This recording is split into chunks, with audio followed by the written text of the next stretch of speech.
નમસ્કાર વિદ્યાર્થી મિત્રો, ધર્મેશ્વર ગાઈડન્સ યુટ્યુબ ચેનલમાં આપનું હાર્દિક સ્વાગત છે. સીસી વિશે આપણે થોડીક ચર્ચા કરવાની છે આજે, કેમ કે આમ જોઈએ તો સીસીનું ઘણા ટાઈમથી અટકેલું જ છે. ઘણા વિદ્યાર્થીઓએ કદાચ ઇન્ટરેસ્ટ લૂઝ પણ કરી દીધો હશે કે હવે આમાં કરીને શું કરવું એમ. પણ જો કહેવાનો મતલબ એમ છે કે આટલા ટોપિક છે એની આપણે ચર્ચા આજે કરવી છે. હવે પહેલી વાત તો એ કે ભાઈ પ્રોવિઝનલ આન્સર કી આવી, પછી એવી કંઈક વાત આવી હતી કે ભાઈ સર ગૌણ સેવાને કંઈક 100ની અંદર ઓબ્જેક્શન મળ્યા છે. હવે એવું તો બને એવું લાગતું નથી, કેમ કે અત્યારે કેવું છે કે ભાઈ જો મેઇન વસ્તુ એવી છે કે ભાઈ અમારી જે શિફ્ટ હતી બરાબર, મેં આપેલી હતી સીસી, કેમ કે આ લોકો પહેલી વાર CBRT લાવતા હતા અને એવું બધું હતું, તો આપણને એમ હતું કે ભાઈ જરાક જોઈએ કે ભાઈ શું છે.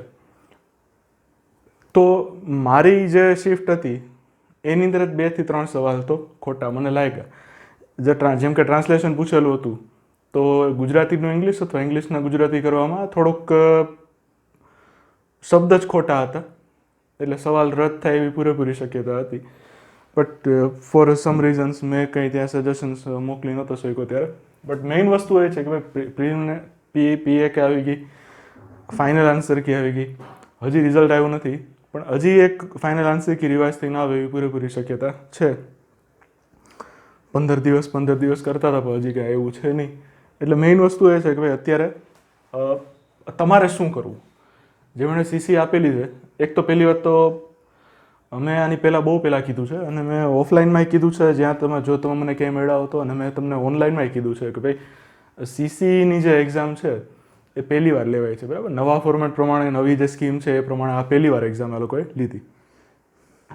આપણે તમને એવું કીધું હતું, મેં તમને એવું કીધું હતું કે ભાઈ આ જે એક્ઝામ છે એ આની ઉપર પૂરેપૂરું ફોકસ કરજો. આ નવી સ્કીમ છે ને એટલે સહેલા પેપર હશે.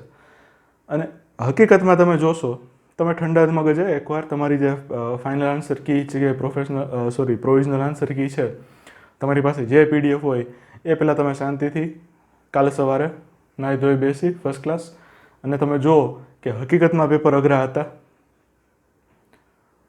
તમને જો આ સીસીનું પેપર જો આપણે કંઈક મીઠી વાત કરતા નથી બરાબર ને, તમને મીઠી વાતો કરીને ભોળવવામાં નહીં આવે, જે છે એ સાચું તમને કહીશ. તો જો તમને સીસીની એક્ઝામ આપણી જે પ્રિલિમ ગઈ એના પેપર તમને જો અઘરા લાગ્યા હોય તો તમારે મહેનત કરવાની પૂરેપૂરી જરૂર છે બરાબર ને. ગણિત, રીઝનિંગ, ઇંગ્લિશ અને ગુજરાતી. ઇંગ્લિશ તો આપણી પાસે ઇંગ્લિશ અને ગુજરાતી તો 15 માર્ક્સના જ હતા. જે લડવાનું હતું એ મેરિટમાં આવવા માટે જે લડવાનું હતું એ આપણે ગણિત અને રિઝનિંગમાં લડવાનું હતું. ગણિતના સાઈડમાં રાખી આપણને ગણતરી માંડતા નથી આવડતી, હાલો વગેરે વગેરે જે કંઈ તમારો પ્રોબ્લેમ હોય તો. પણ રિઝનિંગ છે, રિઝનિંગમાં કાંઈ એ લોકો એવું બધું આમ પૂછ્યું નથી. હું તો એમ કહું દયા કરીને પેપર કાઢ્યા કહેવાય બરાબર ને. એટલું રિઝનિંગમાં પૂછવું હોય તો તમને ઘણું પૂછી શકાતું હતું. જો તમે મારામાં આપણી ચેનલમાંથી અથવા તમે જો ચેનલમાં સબસ્ક્રાઈબર નથી તો પણ તમે જો ક્યારેય બેન્કિંગની કે ઇવન કોઈક વાર CGLમાં થોડુંક અટપટું પૂછી લેતા હોય, જો તમે એવી એક્ઝામ્સ આપેલી હોય ને તો તમને એમ લાગે, ખબર પડે કે ભાઈ હકીકતમાં લેવલ શું હોય ને રિઝનિંગનું. તો પેપર કાંઈ એવા બધા કાંઈ આ લોકોએ કાઢેલા નહોતા. આપણી ભૂલ એ થઈ કે આ તો આપણી પાસે પ્રોપર સિલેબસ એ હતો, ચોખ્ખો સરસ ટોપિક વાઇઝ સિલેબસ એ હતો, બધું હતું. પણ આપણે તોય જો તમને પેપર અઘરા લાગી ગયા ને તો પછી કાંઈક પ્રોબ્લેમ છે તમારી તૈયારીમાં. હું તો હંમેશા કહેતો હોઉં છું કે ભાઈ જ્યારે સહેલા પેપરે આપણને અઘરા લાગે અથવા પહેલી વાત તો પૂરા ન થાય તો ક્યાંક વિચારવું પડે દોસ્ત બરાબર ને. એટલે થોડુંક મનોમંથન અંદર કે ને સેલ્ફ એનાલિસિસ કરવાની જરૂર છે. હવે મેરિટની વાત આવે કે ભાઈ તમને ગ્રુપ એની મેઇન્સ આપવા મળશે કે ગ્રુપ બીની, તો આપણે પહેલાં એમ કીધું છે કે ભાઈ જે ગ્રુપ બીનું મેરિટ હશે એના કરતાં ગ્રુપ એનું મેરિટ હશે ને ઓછામાં ઓછું 5 માર્ક્સ વધારે રહેવાની શક્યતા પૂરેપૂરી. કેમ કે જ્યારે કોઈ કોમ્પિટિશન હોય, જ્યારે સ્પર્ધા હોય ત્યારે આપણે શું જોતા હોય કે ભાઈ એક ક્વોલિટી ઓફ એસ્પિરન્ટ્સ કરીને એક વસ્તુ આવે. ક્વોલિટી ઓફ એસ્પિરન્ટ્સ એટલે કે ભાઈ તમે જે છો એ તમે એસ્પિરન્ટ છો બરાબર. હું સ્ટુડન્ટ શબ્દ હવે વાપરવાનો બંધ કરું છું. મોટાભાગે હું કેન્ડિડેટ લખતો હોઉં છું. વિદ્યાર્થી મિત્રો તો આપણે કહેતા જ હોઈએ છીએ, પણ જે એસ્પિરન્ટ્સ છે એની ક્વોલિટી છે બરાબર એ જોવામાં આવતી હોય ક્યારે કોમ્પિટિટિવ એક્ઝામ્સમાં. તમને એમ લાગે કે ભાઈ આપણને ક્યાંય એવું ક્વોલિટી કરીને ક્યાંય લખવાનું તો નહોતું, ક્યાંય ટાઈપ કરવાનું કે એવું કંઈ કે ભાઈ તમારામાં શું ક્વોલિટી છે, એ હું નથી કહેતો. ગ્રુપ એની જે પોસ્ટ છે એ બધી થોડીક ઊંચી પોસ્ટ છે બરાબર, ઊંચી in terms of grade pay બરાબર ને. અત્યાર સુધીની જે કંઈ તમે આ એક્ઝામ્સ આપતા એમાં આપણે સેપરેટ એક્ઝામ આપતા, હેડ ક્લાર્કની, સિનિયર ક્લાર્કની, OS હોય તો OS વગેરે જે કંઈ હોય તો આવી બધી પોસ્ટમાં કોણ હોય? તો કે ભાઈ એક તો જે ઓલરેડી લાગેલા છે એ, બરાબર, કે જે ઓલરેડી ગવર્મેન્ટ સર્વન્ટ છે, તલાટી હોય, ક્લાર્ક હોય, પટાવાળા હોય, જે હોય તે, પ્લસ જે GPSCમાં ગવાયેલા છે એ, મેઇન્સ આપેલી હોય પણ મેઇન્સ નીકળી ના હોય, બરાબર. સેમ વસ્તુ UPSC વાળાને પણ લાગુ પડે, બરાબર. તો આ બધી, અથવા બેંક છે, SSC છે, કે ભાઈ આ બધી જે મેન્સમાં જે અટકી જતા હોય, જે અમુક હોય કેન્ડિડેટ્સ કે ભાઈ જે ઘણી વાર મેન્સમાં અટકી ગયા હોય વગેરે વગેરે જે કાંઈ હોય તે, તો આ બધો જે આ ઓલરેડી જે લાગેલા છે એ, જે લાગેલા છે એમણે એમની જાતને સાબિત કરી દીધી, બરાબર, એ લાગી ગયા. હવે એને એમ છે કે ભાઈ આપણે અહીંથી પ્રમોશન મળીને તો કેદી ઉપર જઈએ, ઉપર એટલે in terms of grade pay, કે ભાઈ ક્લાર્કમાંથી કેદી આપણે હેડ ક્લાર્ક થાય, ક્લાર્કમાંથી કેદી આપણે OS થાય, બરાબર ને. તો એને એમ હોય કે ભાઈ આપણે CCનો શોર્ટકટ લઈ લો ને. શોર્ટકટ તો નથી યાર, પણ લાર્જર પિક્ચર તમે જોશો તો તમને લાગશે કે ભાઈ આ શોર્ટકટ છે. એટલે એમના માટે આ કન્વિનિયન્ટ હતું કે ભાઈ આપણે CC આપીને મોટી પોસ્ટ લઈ લો ગ્રુપ એની. તો આવા જે એસ્પિરન્ટ છે કેવા છે? તો કે ભાઈ એ ઓલરેડી પાસ થયેલા છે, બરાબર ને. અને આ GPSC મેં પ્રી UPSC વગેરે વગેરે જે કોઈ મેઇન્સ તરફ પહોંચી ગયું છે એ બધા પણ સારા જ છે. ક્વોલિટી એટલે જે હોશિયાર વિદ્યાર્થી કહો તમે, અથવા જેને જૂના જોગી કહો, તો એ લોકો છે એ ગ્રુપ એનો ટાર્ગેટ વધારે કરતા હોય. એને એમ હોય કે આપણે ગ્રુપ બીમાં નથી જવું, આપણે એમાં જ જવું સીધું. તો ગ્રુપ એની જે પોસ્ટ છે એની કોમ્પિટિશન આમ વધી ગઈ.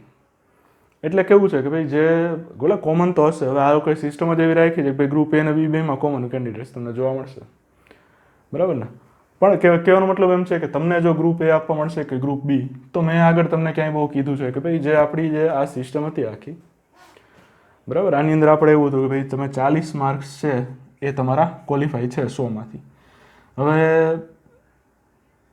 આખું જે સિનારીઓ છે એ જોતા આપણે એમ કહી શકીએ કે જે ગ્રુપ A માટેનું છે, ગ્રુપ A માટેની જે મારી ગણતરી પ્રમાણે કહું છું, તમારે માનવું, હું એમ નથી કહેતો કે આટલે જ અટકશે, પણ હું મારી ગણતરી પ્રમાણે કહું છું કે ભાઈ ગ્રુપ A છે એનું મેરિટ છે 60+ તો રહેશે જનરલ મેલ માટે. આ રો માર્ક્સ, આ જે નોર્મલાઇઝ થયા વગરના માર્ક્સ છે, રો સ્કોર છે, એની વાત થાય છે અહીંયા. આપણે એમ નથી કહેતા નોર્મલાઇઝ થઈને આટલું રહે. નોર્મલાઇઝ કેટલું થાય તો કોઈની તેવડ નથી કહેવાની કે ભાઈ તમારા 10 માર્ક વધશે કે 5 માર્ક વધશે. હવે હું ગયો છું, ધારો કે મેં ધારો કે 80 અટેમ્પ્ટ કર્યા, મારા 80માંથી 75 સાચા છે, તો મારી એક્યુરેસી બહુ સરસ થઈ, તો મને નોર્મલાઇઝેશનમાં વધારે માર્ક મળશે. હવે તમે ગયા છો, તમે 80માંથી તમારા 60 સાચા છે, તમારી એક્યુરેસી મારા કરતાં ઓછી છે, પણ હવે આપણે એમ થોડા કહી શકીએ કે ભાઈ મારા 5 જ વધશે ને તમારા 1 કોઈ નહીં વધે, અથવા મારા 10 વધશે ને તમારા 2 વધશે ને. આવું ક્યાંથી ખબર પડશે? આપણી પાસે બધાનો એક્યુરેટ ડેટા તો નથી ને. તો છોકરાઓ બધા હાલી નીકળ્યા હતા કે ભાઈ ફલાણી સાઇટ ઉપરથી, ઢીકડી સાઇટ ઉપરથી તમે નોર્મલાઇઝ થયેલા માર્ક્સ લઈ લો તમારી પાસે ક્યાં પૂરો ડેટા જ છે? એટલે એ નોર્મલાઇઝ થઈને કેટલા વધશે કેટલાની એ તો હું નથી કહેતો, બટ મોટા ભાગે વધતા હોય. ક્યારેક એવું થાય કે ભાઈ તમે વધારે ભોગો કરીને આવ્યો તો કદાચ ઘટે, પણ હવે એ તો બહુ એટલે બહુ એવો કેસ થઈ ગયો કે ભાઈ તમે હાવ દાટ વાળીને આવ્યો તો વાત અલગ છે. એટલે વાત એ છે, જો અત્યારે કે ભાઈ ગ્રુપ એમાં તમને મેં કીધું કે ભાઈ કેટલા અટકશે, તો કે ભાઈ 60+, બરાબર, આટલા તો છે જ.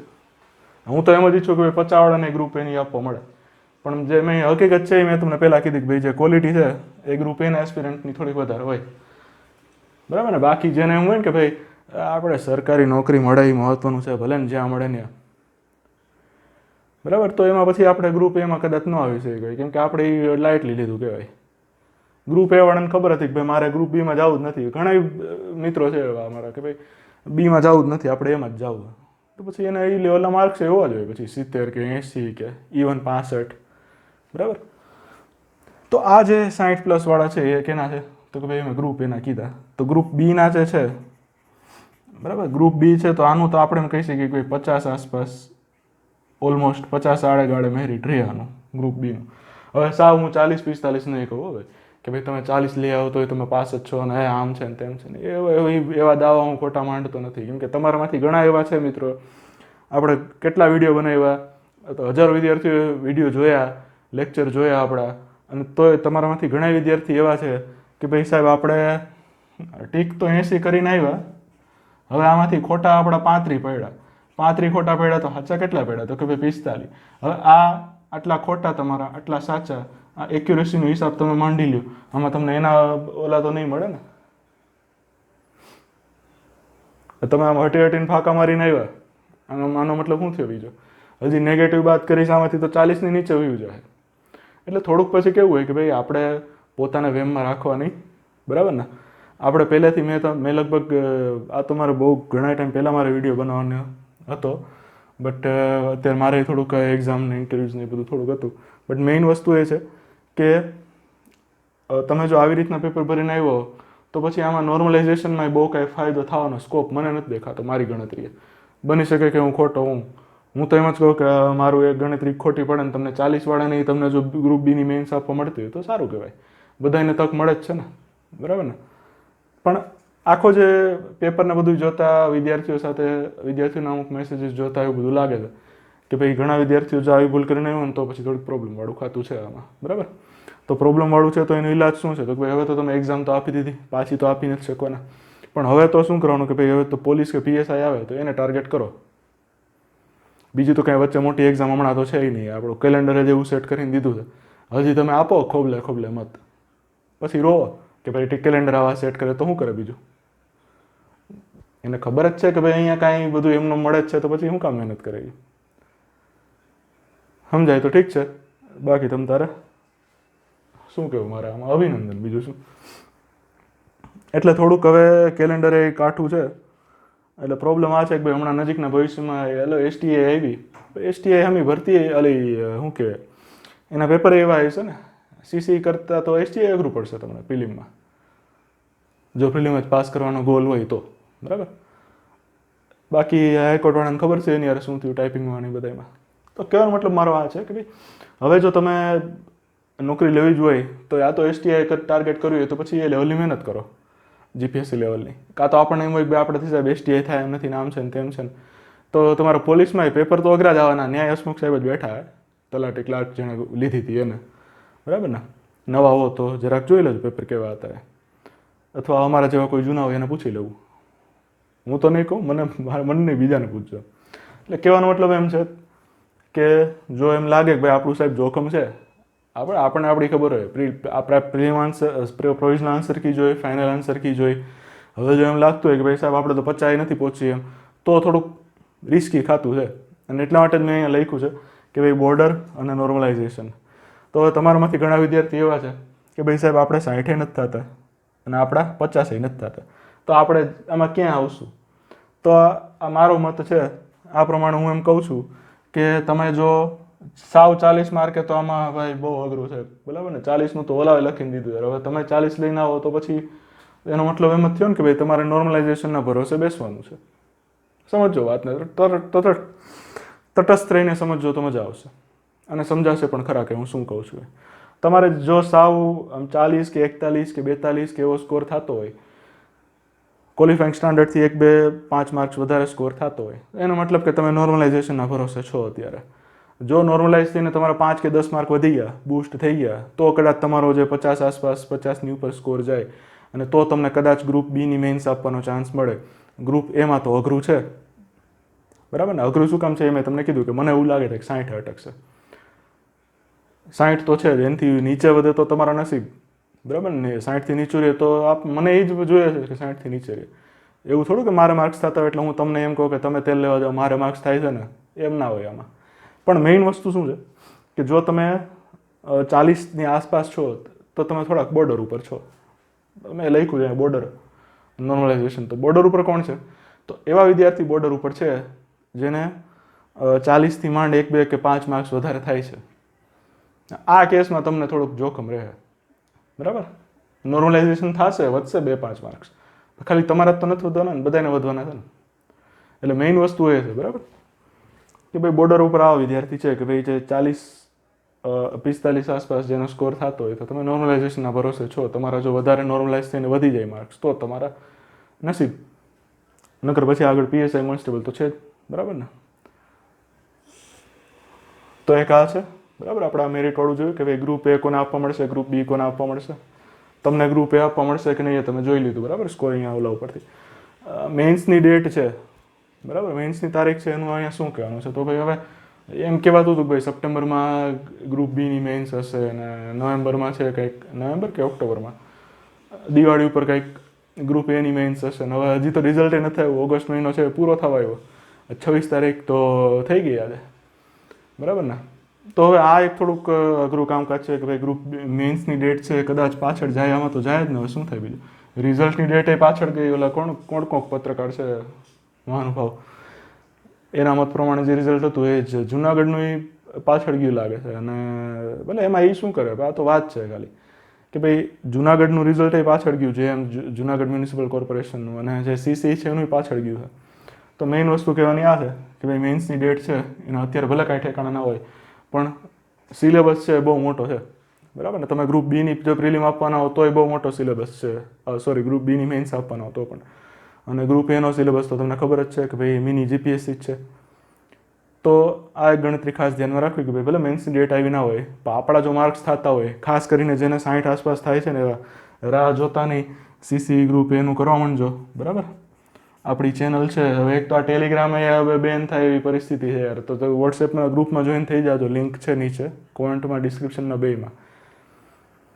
તો થોડુંક પરિસ્થિતિ એવી રીતે અઘરી છે કે ભાઈ કદાચ જો ટેલિગ્રામ બેન થાય તો વોટ્સએપમાં અથવા યુટ્યુબમાં આપણે જ્યાં થાય ને આપણે કરશું. ગ્રુપ એના ઇંગ્લિશ તો છે જ, બરાબર ને. જો ભાઈ હું મીઠી મીઠી વાતો કરીને ભણાવડો નથી કે ભાઈ આવો સ્ટુડન્ટ્સ, બેસો સ્ટુડન્ટ્સ, લાવો પાણી લઈ આવું તમારા માટે, એવું હું કંઈ નહીં કરું.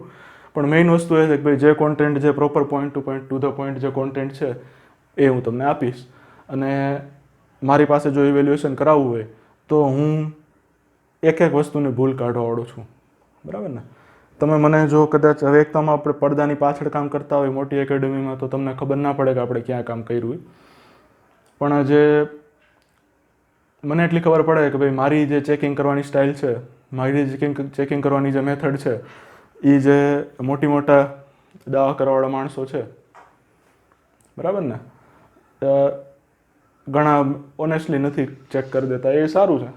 ઘણા એવું કરે છે કે ભાઈ ચેક કરે છે, અને એ જે ચેક કરે ને એ મારી પાસે આવે ને પેપર, તો એ હું ચેક કરું ને પેપર, તો હું એમાંય ભૂલ કાઢું, બરાબર ને. મારા માથે લેબલ નથી મારેલું કે ભાઈ હું આ સાહેબ આ ફલાણા ઓફિસર હતા કે ઢીકડા ઓફિસર હતા કે, પણ મને એટલી ખબર છે કે ભાઈ તમે જો મારી પાસે ઇંગ્લિશનું ચેકિંગ કરવા આવતા હો તો તમારી નાનામાં નાની ભૂલે મારે તમને કહેવી પડે. કોન્ટેન્ટ વાઇઝ તો છે જ, હાલો જીએસ તો હું ભણાવતો નથી, બટ સ્ટીલ પણ જે ગ્રામેટિકલ ને એ બધી જે કોન્ટેક્સ્ચ્યુઅલ ને એ બધી જે ભૂલું હોય એ મારે તમને કાઢીને દેવી જોઈએ, તમને ગમે કે ના ગમે, બરાબર. તો આ રીતથી મેં અમુક એકેડમીઝમાં પેપર ચેક કરેલા છે, ઇવેલ્યુએશન કરેલું છે. જે અત્યારે મોટા નામ છે એમાં મેં થોડુંક નાનું એવું કામ કરેલું છે, બરાબર. તો આપણને ખબર છે કે ભાઈ કઈ રીતે ઇવેલ્યુએશન કરવાનું હોય ને કઈ રીતે ના કરવાનું હોય, કેમ કે એ વધારે મહત્વનું છે. જેમ તમે વાંચો છો, વાંચવામાં આપણે એમ કહીએ કે ભાઈ શું વાંચવા કરતાં શું ના વાંચવું વધારે મહત્વનું છે, એમ ચેકિંગમાં શું નથી કરવાનું એનું વધારે મહત્વ છે. એટલે આપણું પ્રેઝન્ટેશન ભલે દેશી હોય એકદમ, હજી આપણે ડિજિટલ બોર્ડમાં અપગ્રેડ નથી કર્યું, તમારા આશીર્વાદ હશે, ભગવાનની દયા હશે તો કરી લેશું. પણ કહેવાનો મતલબ એ છે કે સેટઅપ ઉપર ના જતા, દિખાવે પર મત જાઓ, અપની અગલ લગાવો, બરાબર. પહેલાં ક્વોલિટી જો, વાત આપણે જો મને કાંઈ એવી રીતે શાયરી બાયરી મને આવડે લખી જ નથી, તમને નવી શું કે પ્લાસ્ટિકમાં હજી ઓલી હોય ને નવી વસ્તુ તમે લ્યો તો થર્મોકોલ ને પ્લાસ્ટિક ને બધું લપેટેલું હોય ને એવી શાયરી લખીને દઈ શકું, પણ આપણે તમારી યાર એવી રીતે દગો નથી કરવો કે ભાઈ 4 શાયરી તમારા મોઢા ઉપર મારું ને પછી તમે અરે વાહ સાહેબ વાહ વાહ વાહ, તમે કાંઈ મુશાયરામાં નથી આવ્યા, તમે લેક્ચર જોવા આવ્યા છો, બરાબર ને. અને હું શાયર નથી, હું અહીંયા એક ટીચર છું, એક ફેકલ્ટી છું. એટલે મેઇન મારે અમુક વસ્તુ ધ્યાન રાખવી પડે ને તમારે રાખવી પડે. આપણે મનોરંજન કરવા નથી બેઠા, તમે મનોરંજન લેવા નથી બેઠા. તો આ છે કે ભાઈ આપણે જ્યારે ગ્રુપ એનું કરશું ત્યારે કરશું, બરાબર ને. ડિસ્ક્રિપ્ટિવમાં ઘણું આપણે કરી શકીએ એમ છે એવું મને લાગે છે, કેમ કે હું જે માર્કેટમાં અમુક લેક્ચર જોતો ને મને આમ મારો મગજ ગુસ્સો આવે મને કે ભાઈ યાર આવા લેક્ચર, અને તમે ન્યાય જોવા જાઓ છો, તમે કચરામાંય જોવો છો યાર, તો એના કરતાં તો આપણે સારું જ આપી શકીએ એમ છે. ઓકે, તો કરશું, will do it this time. તો મેઇન વસ્તુ આ છે મારી કહેવાની કે ભાઈ બોર્ડરવાળા છે, બરાબર, બોર્ડરવાળા થોડુંક મારા ભાઈ અને બહેનો, મારા મિત્રો ધ્યાન રાખજો. જો તમને એમ લાગતું ને કે આપણે 40 આસપાસ છે અને જો તમે નોર્મલાઇઝ પોતાને જાતને કહી દેવાનું ભાઈ આમ દિલ ઉપર હાથ રાખીને કે ભાઈ હું નોર્મલાઇઝેશનના ભરોસે છું, ઓકે. તો એવી રીતે કહી દેવાનું એટલે આપણે વેમમાં ના રહે અને જે નેક્સ્ટ જે સ્ટેપ છે ને એ આપણે જલ્દી લઈ શકીએ. બરાબર. આમાં અસમંજસમાં ન રહેતા. પોલીસની જો કરવાની એવી જરૂર લાગતી હોય ને કે આપણે હવે સીસીમાં મેળ પડે એમ નથી તો પોલીસની કરો. સમજે? દોડતા નહીં અત્યારે વળી પગ લપસશે, ઢાંકણી વાકણી ખસી ગઈ તો ભાઈ તો પ્રોબ્લેમ થાય. પણ મેઇન વસ્તુ એ છે કે be true to your self. પોતાની જાત સાથે એટલીસ્ટ સાચું બોલો અને ઘરમાં જે કંઈ માણસો હોય એની સાથે સાચું બોલો. હવે એક આ TCSનો મુદ્દો છે ને, આ મને બહુ ખટકે છે મુદ્દો. કેમ કે મેં અત્યાર સુધીમાં જો તમે મારું પ્રોફાઇલ સરખી રીતે જોયું હોય, આપણું લિસ્ટ છે એક્ઝામ્સનું છે, મેં પાસ કરેલી એનું તમે વાંચ્યું હોય તો મેં TCS વાળાની જે SSCની એક્ઝામ્સ છે આ મેં ઘણી વાર આપેલી છે. બરાબર. મેઇન્સ પણ આપેલી છે, ખાલી પ્રિલિમ આપીને નીકળી ગયો એવું નથી. મેઇન્સ પણ આપેલી છે. બેંકની જે પ્રિલિમ્સ છે એ પણ પાસ કરીને મેઇન્સ સુધી પહોંચેલું છે SBI ક્લાર્કમાં. ભલે આપણે ક્લાર્ક નહોતા બની શક્યા, but that is different story. તો મેઇન વસ્તુ શું છે કે જે આ TCSની ભૂમિકા છે CC અને ફોરેસ્ટમાં, એ મને આપણને થોડુંક દુઃખ થાય છે એ બધું જોઈને. કેમ કે TCS છે કરોડો વિદ્યાર્થીઓની પરીક્ષા લેતું હોય. બરાબર. તમને કદાચ ખબર હોય કે ના હોય, પણ જે SBI ક્લાર્કમાં તો હાલ ઓછા હોય, પણ જે ઓછા મતલબ કે CGLની કમ્પેરિઝનમાં, રેલવેની કમ્પેરિઝનમાં ઓછા હોય, પણ જે બોડી આટલા કરોડો વિદ્યાર્થીઓની પરીક્ષા લે છે એના માટે CCના હું તો કહું 10 લાખ વિદ્યાર્થી હોત ને તો એના માટે કાંઈ મોટી વાત નથી. બરાબર. એના માટે કાંઈ જરાય મોટી વાત નથી TCS માટે આટલા વિદ્યાર્થીઓની પરીક્ષા લેવી નહીં. તોય આટલું જો એરર આવતા હોય, તોય આટલી જો આન્સર કીમાં લોચા થતા હોય, બી ઇટ ફોરેસ્ટ ઓર CCનું એવું જ લાગે છે મને, પણ હજી કદાચ આપણે જોશું નજીકના ભવિષ્યમાં. એટલે થોડુંક એ પછી આપણને થોડુંક આમ અજુગતું લાગે છે હાલની તારીખે. કેમ કે એ લોકો કેપેબલ તો છે, હવે ખબર નહીં આમાં ગૌણ સેવાનું ને TCSનું કોર્ડિનેશન નથી કે ભાઈ ખાલી TCS જ કાઢવાનું હોય ને TCS વાળા પ્રોપર કરી નથી શક્યા કે આમાં શું છે એ ખબર નથી. જનરલી તો વેન્ડર TCS હોય એટલે TCSની જ જવાબદારી હોય બધી. બટ એટલે આમાં ઉપરથી પેલા સાહેબે ટ્વિટર ડિલીટ કરીને નીકળી ગયા તો ખબર નહીં આમાં શું છે. પણ થોડુંક એમાં આશ્ચર્ય થાય છે કે ભાઈ આવડી મોટી કંપની છે, ઓલરેડી આટલા સરસ કોન્ટ્રાક્ટ રાખે છે, આટલી મોટી એક્ઝામ્સ એ લોકો કન્ડક્ટ કરે છે, તો પછી વોટ ઇઝ ધ પ્રોબ્લેમ એ મને સમજાતું નથી. બટ આશા રાખીએ કે ભાઈ એ લોકો જલ્દી આપણું જે કાંઈ પણ પ્રોબ્લેમ હોય એ સોલ્વ કરીને ફટાફટ તમારી પરીક્ષા છે એ લઈ લે. પહેલાં તો રિઝલ્ટ આપી દે, ફાઇનલ આન્સર કી આપી દે. બરાબર ને? તો આટલું છે. CCનું જે ચિત્ર છે ને આવું છે કંઈક. બરાબર. થોડુંક એમ લાગે કદાચ કે ભાઈ પ્રોબ્લેમવાળું ચિત્ર છે જે તે માણસનું. બરાબર. મારા ઓછા હોય માર્ક્સ, હું 45 માર્કે ના થતો હોય તો મને એમ લાગે કોઈ મારું પ્રોબ્લેમવાળું છે. ને ઘણા એના પેટનું પાણી ન હલતું હોય. બરાબર ને? ઘણા એમ હોય કે તેલ લેવા જાય, CC હોય કે ફીસી હોય, જી હોય. એટલે મેઇન વસ્તુ આ છે. ઓકે. તો આટલું આપણે જોવાનું હતું, ખાલી મેરિટનું ને મેન્સની ડેટનું, બોર્ડર ઉપર કોણ છે કોણ નથી, નોર્મલાઇઝેશનનું. CC ગ્રુપ એની જ્યારે વાત આવે મેન્સની તો એને લગતું આપણી પાસે પ્લાનિંગ છે. બરાબર. ટીમ આપણી પાસે, જો ટીમમાં હું એક જ છું, હું જ ટીમ છું. બરાબર. તો થોડું ઘણું ડીલે થાય કદાચ તો સોરી, પણ કરવાનું છે એનું આપણે અત્યારથી વિચારીએ છીએ. બરાબર ને? શું કરવું એ થોડું રફ બ્લુ પ્રિન્ટ છે મગજમાં, બધે એમાંથી જે આગળ છે આપણે ફાઇનલ ડ્રાફ્ટ કરી લેશું, તમારા સુધી પહોંચી જશે. એઝ ઓલવેઝ આપણે કાંઈ શું કે હોહા કરતા નથી યુટ્યુબમાં કે ગમે ત્યાં. બરાબર. આપણે આપણી રીતે જે સ્ટાઇલ છે આપણી એ પ્રમાણે આપણે આગળ વધશું. અને ક્યારેક એવું લાગશે તો લેપટોપમાંથી લેક્ચર લઈ લેશું, OBSમાંથી. બરાબર ને? તો આટલું છે આજે. બીજી કાંઈ તમારી ક્વેરીઝ હોય તો શ્યોર તમે કોમેન્ટ સેક્શનમાં મૂકો. બાકી મળશું નેક્સ્ટ લેક્ચરમાં. Okay, thank you.